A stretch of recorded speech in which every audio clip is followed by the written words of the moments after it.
All right, go ahead, Bill. Yeah, I have to leave at 3 o'clock. I'm one of the judges at the South Florida Regional Science Fair, Mhm. Oh, and it's going virtual. And it is so complex to get to interview students, see their project, to grade them, that they're having training sessions. This is the second one. And the first one blew everybody's mind. So they've come back for number 2 to see if we could learn what we're supposed to do. But it's unbelievable. Yeah, I saw your email. I forgot. I apologize. I did not respond to you, but I got your email you sent yesterday. But it's very, very good things you're doing there for the next generation there. yeah. All right. So welcome everyone, members and guests. We're here for the January 13th edition of the FTAC, and our first FTAC virtual workshop. We're having a virtual workshop, just so that we are able to have the FTAC continue for the time being, but it's not going to be an official meeting, so therefore there will be no minutes, no attendance, none of your normal things you see at whatever our meetings are. The guidelines you see are on the screen. Workshop is being held virtually and is being recorded. If you experience any technical difficulties, please note Lisa Wan's phone and email address on the screen so you can contact her during the session. All attendees will remain muted throughout the duration of the workshop. If you wish to provide a comment, please raise your hand. Once you see the microphone unmuted, then you can give your full name and so forth. As I mentioned prior to the current rules and applications for virtual workshops, no actions or motions shall be permitted. Any discussion that we have will be limited to what's on the agenda, so there won't be any member comments or public comments.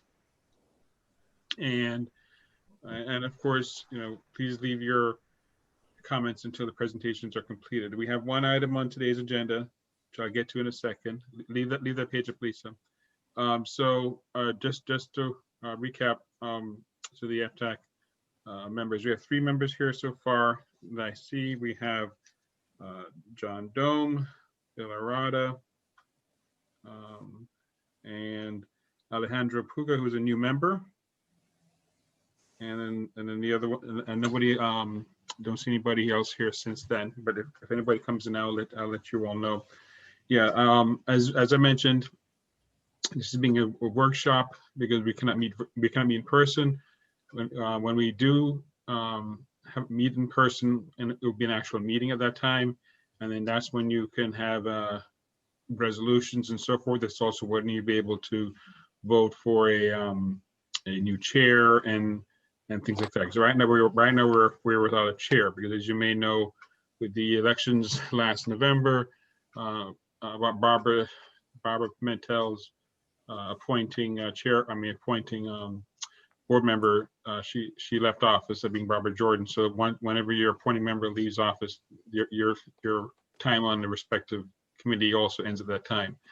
So right now we have no chair. We have a vice chair, obviously, with Juan Force, but he's not here today. But once we have an actual action item which requires a resolution of some sort, then we would have our first in-person meeting for the year, and it will be called a meeting at that time. And then we'll go over the parameters as to how many people what percentage of the members need to be in person at the downtown office, and how many people can be virtually, because I know some of you expressed concerns about meeting in person, as is the case with a lot of different things. So we still have to work out how all those things are going to play as the time goes along. All right, so hopefully you understood that. And I forgot to mention, we have a new member, Alejandro Puga. Alejandro, if you can unmute your button. Welcome aboard to the FTAC. He was appointed to the FTAC by the December board meeting by Juan Carlos Bermudez from Doral. So Alejandro, if you want to just give a little blurb about yourself. Hi, well, thank you so much, Kevin. I know we've been in contact since I think before the pandemic Yes. of trying to be appointed to this committee, but obviously the pandemic and election season happens, people get busy. But my name's Alejandro Puga, born and raised in Miami. I'm 22 years old, and I currently run a forwarding business in Doral, Florida called Weiss Cargo USA. So, it's been a family business for the past 25 years. And I saw this appointee position by Mayor Bermudez because I've been getting involved with state house race, state senate races up in North Florida. So just trying to get more involved with my community here in Miami. Well, welcome, Alejandro. Welcome. You're just Thank you very much. Thank you. And also, as a guest at this meeting is one of our former members, Mike Silver, who's been trying to get reappointed. Hopefully, Mike, you'll get reappointed soon. Yeah. All right, so Lisa, go ahead to the next page. Next slide, sorry. Here's our agenda for today. We have a presentation from FTAC District 6 regarding the Operation STRIDE program. STRIDE stands for Statewide Traffic and Railroad Initiative using the dynamic envelopes. And they've been doing this presentation to various TPO committees and such as part of their public outreach requirements. Next slide. And head. And I know I have Curleen Thomas as the lead here. So who's from FDOT's going to be doing the presentation? Good afternoon, everyone. My name is Paola Weiss, and I'll be doing the presentation Good afternoon, Paola. for FDOT. How are you, Kevin? Welcome. Good to see you. Thank you. Thank you. Thank you for having us. Pleasure. So we should go ahead and get started, right? Yes. Okay, very good. Well, like I said again, my name is Paola Weiss, and I work for Tyndall Oliver, but I'm here representing the Florida Department of Transportation Model Development Office. In an effort to prevent fatalities and accidents at railroad crossing, last December, State Secretary Thibault launched this rail safety initiative called Operation Strides to implement the use of dynamic envelopes as a safety measure. So the success of Operation Stride and the impacts to safety that this program may bring is a priority for the department because, as we all agree, one fatality is one too many. With the introduction of Brightline to our transportation system, we have observed a big increase in passenger train frequency. The railroad where Brightline runs today maybe had one train a month when I started working 16 years ago in the rail industry. Nowadays, the same corridor has almost 50 trains a day, servicing passengers, but freight train frequencies have also increased after the rail intermodal center was completed at Port Miami. It takes a train miles to stop after it hits the brake. And the train is such a big vehicle that it can give us the impression that it's coming slower than it really is. So it is up to us to stay out of its way. Our implementation strategy uses the 3 E's: engineering, enforcement, and education. Next slide, please. But what is the dynamic envelope and why do we need to know about it? The dynamic envelope visually highlights the danger zone where you have the potential of being struck by the train or the train's overhand, or even be affected by the lateral movements of the train's cargo. We should always stop at the stop bar, even when the gates are up. But if we're stuck in queues because of heavy traffic, we at least need to stay outside of this danger zone. Next slide, please. So a little bit of background on our efforts. Like I mentioned, of December of 2019, the State Secretary announced the beginning of Operation Stride. On the same month, the department released Memorandum 1902, requiring the implementation of the dynamic envelopes on all facilities owned by the state. As soon as February of 2020, the department had already updated the design standards and manuals and began the implementation efforts to be completed by March of 2022. On September of 2020, we launched this education campaign on Train Safety Week. Next slide, please. Next slide. Like I mentioned, one of our E's is education. In South Florida, we have a lot of special challenges like heavy traffic, lots of tourists who are not familiar with the transportation system, especially in the downtown and other urban areas. For this and many other reasons, education and outreach is key, and your help for this effort is invaluable. So the answer to the question of who needs to know about the dynamic envelopes is everyone. No matter if you're in a vehicle or if you're a pedestrian or on a bicycle or a person with special needs, we all need to be aware of the dangers around the railroad property. and not just the railroad crossings, but along the entire railroad right of way. The people in the transportation environment may be familiar with this effort, but how do we deliver this message to the average Joe? How does the everyday driver that sees these payment markings next to the railroad tracks know exactly what they mean? Our outreach strategy includes presentations to different forums like school, municipalities, different committees, and really anyone that is open to listen to our message. Next slide, please. We're also using social media, advertisement in transit system like this one that you see in Freebie, ad material like flyers, posters, etc. And all this is available to share and distribute if you want to include it in a website or place it in a building lobby. We have also created a video that will be playing on gas station TV that explains safe behavior around railroad crossing. So if you know of any forum that could benefit from our presentation, please let us know and we'll be happy to be there and update our information to meet the audience. Next slide, please. So what is happening in Miami-Dade County's rail system? A major metropolitan area like Miami-Dade needs to rely on different modes of transportation to efficiently move people and goods. And trains are vehicles that can, effortlessly provide freight and passenger services. In our county, we have Metro Rail, Tri-Rail, Brightline, and Amtrak that provide passenger services, and CSX and FEC that provide freight services. Also, passenger rail is experiencing even more expansion in our county. There are plans to start the Tri-Rail Downtown Link service, which will connect the existing Tri-Rail to downtown Miami. And another upcoming service is the Tri-Rail Coastal Link, which is a strategic investment for our region and will improve mobility as it will connect Miami-Dade, Broward, and Palm Beach, including a brand new station in Aventura. Next slide, please. So I like this slide because it puts into perspective the big difference that there is between freight and passenger rail. Most of these services share the same rail corridors. So if you're in traffic, you could encounter a long and slow freight train with very low frequencies traveling from 10 to 25 miles per hour, or a very frequent and short passenger train, but traveling from 60 to 79 miles per hour. Next slide, please. So like I mentioned, another one of our E's is engineering. How do we decide that the dynamic envelope could be an effective safety measure? FDOT conducted 2 pilot projects which show a lot of promise and provided from 15 to 45% of reduction in vehicles stored within the railroad dynamic envelope area and more than 50% reductions in vehicles stored within the gates during activation. Basically, the dynamic envelopes are these new payment markings, these X's that delineate and highlight that danger zone where you are at most risk. The engineering is done, and we can share this design approved by the Federal Railroad Administration that has become part of our standards with any agency that wants to implement these safety measures on crossings outside of the state-owned facilities, because we're doing all the ones on the state-owned facilities. And let me also touch on this same slide about the last E, which is enforcement.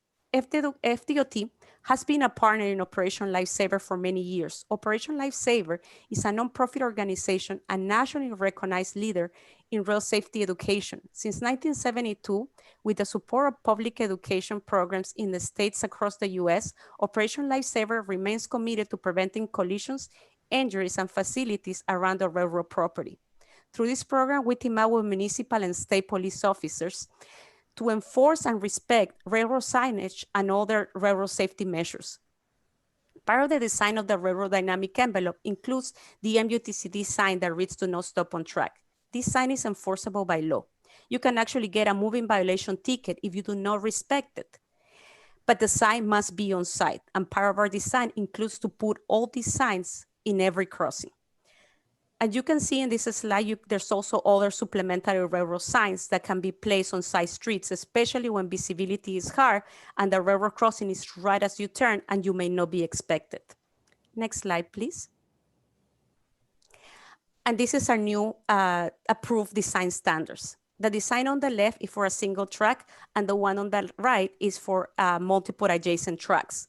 Aside from the advanced payment markings that we're used to seeing and the W10 signs that we're used to seeing, those big R's that we're used to seeing, now we have those X's right next to the tracks to highlight that danger zone. And we're also putting the "Do not stop on tracks" on all quadrants as you enter and as you exit the crossing. Next slide, please. So what has been our implementation strategies and where are we placing these payment markings? In the interest of safety, the department is working aggressively on the implementation of the dynamic envelopes for all state-owned facilities. We began implementation of the envelopes on 89 crossings in suburban and urban areas of Miami-Dade County. Our Traffic Operations Office is also working on a pre and post study to help us quantify the effects and benefits of the railroad dynamic envelope. We have already completed design on all the 89 crossings, and we're currently working on construction efforts. We began construction in September of 2020 and have completed construction in about 90% of our crossings. Some of these crossings we have successfully completed include this one in Biscayne Boulevard in downtown Miami. This crossing is a designated quiet zone. So it is extremely important to be attentive and aware of our surroundings when we are at a rail crossing, but even more important on a quiet zone. At this crossing, the train will not blow the horn. So to be aware of its approach depends only on hearing the engine and seeing the train signal equipment being activated. We should also be aware that this crossing is next to the Miami Arena and has a lot of pedestrian and vehicle traffic always, not only in case of events, but always, especially with the queues caused by this heavy traffic. It is very easy to get stuck within that danger zone and having nowhere to go. Next slide, please. This next crossing is Port Boulevard, which is also a quiet zone and is between Bayside and the arena, presenting the same safety issues that we have on Biscayne Boulevard. Its geometry is especially challenging since this crossing is diagonal, is very big, and the stop bars are very far away on each side. So it's very easy for vehicles just pass the stop bar and get closer to the danger zone. And we also have all the pedestrians crossing and using this as a crosswalk, this crossing as a crosswalk since they see the opening. Next slide, please. The department has made every effort for the fast implementation of this dynamic envelope, like I said. We have added the dynamic envelopes to existing roadway construction projects, railroad reconstruction projects, and even we have led specific fast response projects for the sole purpose of implementation of this safety measure. Our Northwest 13th Avenue, which I'm showing you in this slide, is along the South Florida corridor's downtown lead. We added the implementation of this dynamic envelope to a railroad crossing reconstruction project in partnership with South Florida Regional Transportation Authority, SFRTA. Having the dynamic envelopes in areas like this is specifically important.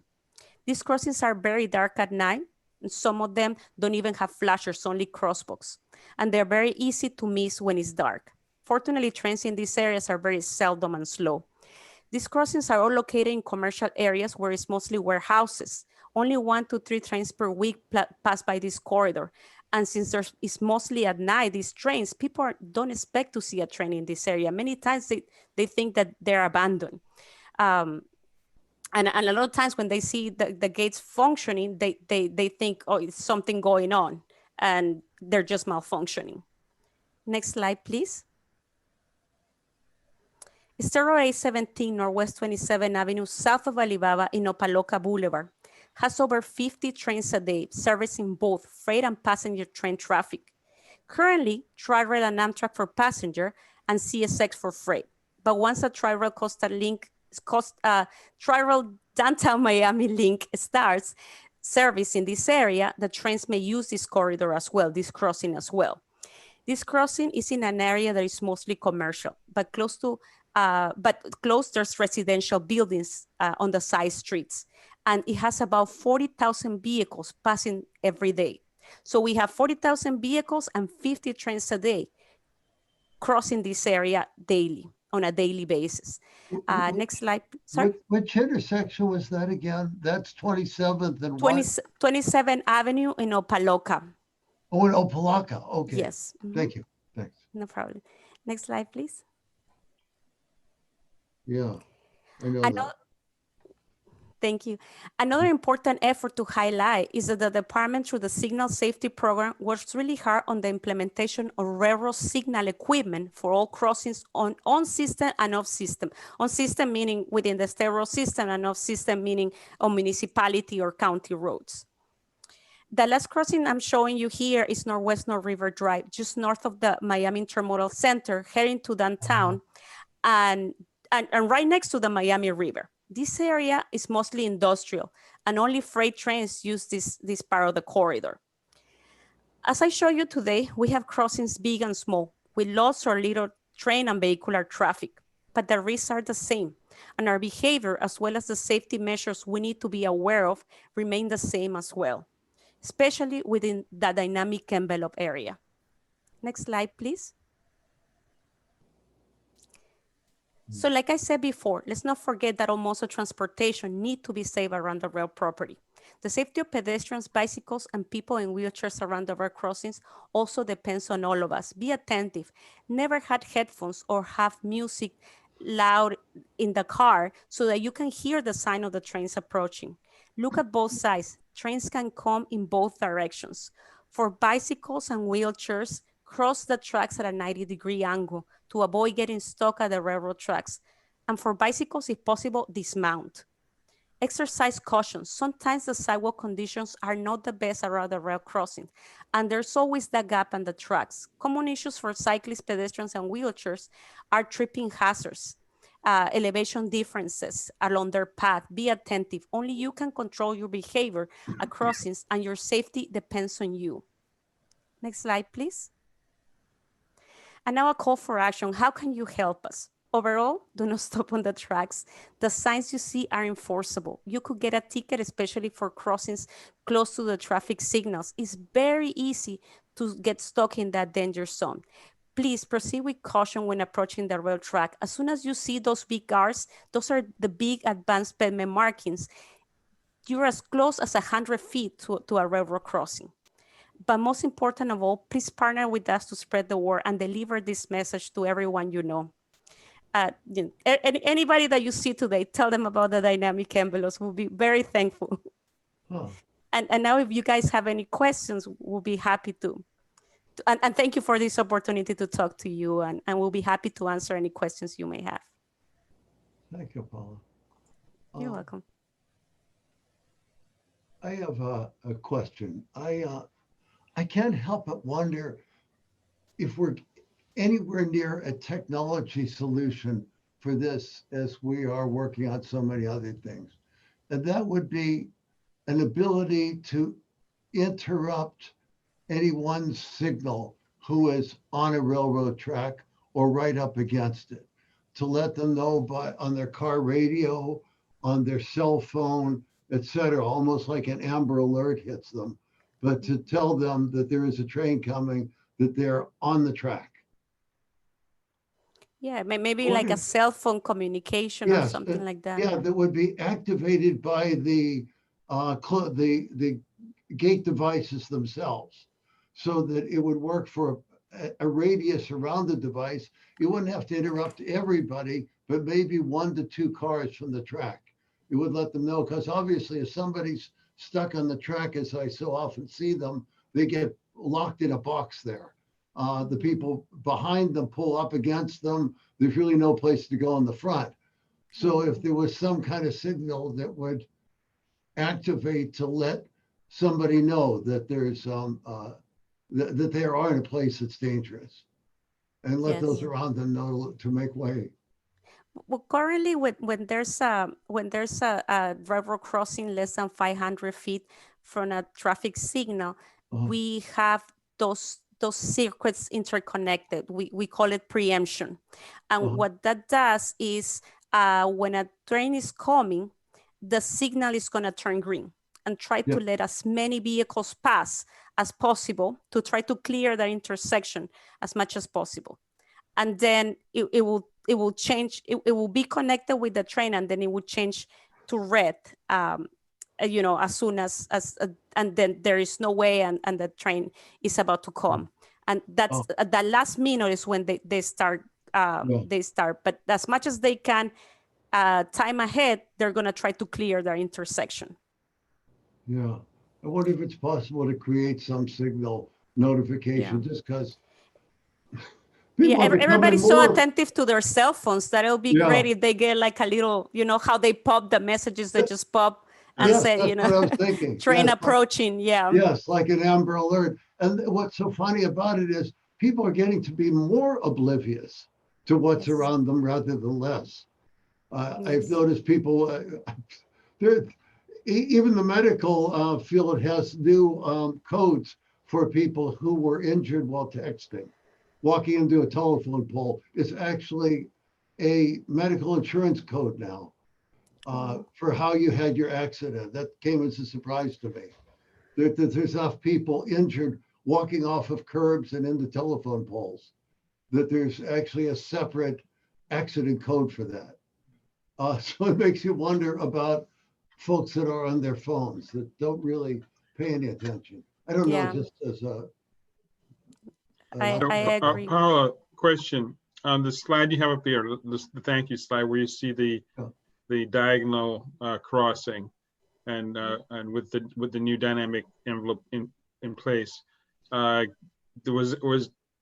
there a large amount of crossing gates and arms that had to be moved back, or those are all still where they are and the envelope fit within that space? Yeah, no, the envelope does fit within that space. The envelope extends to 6 feet.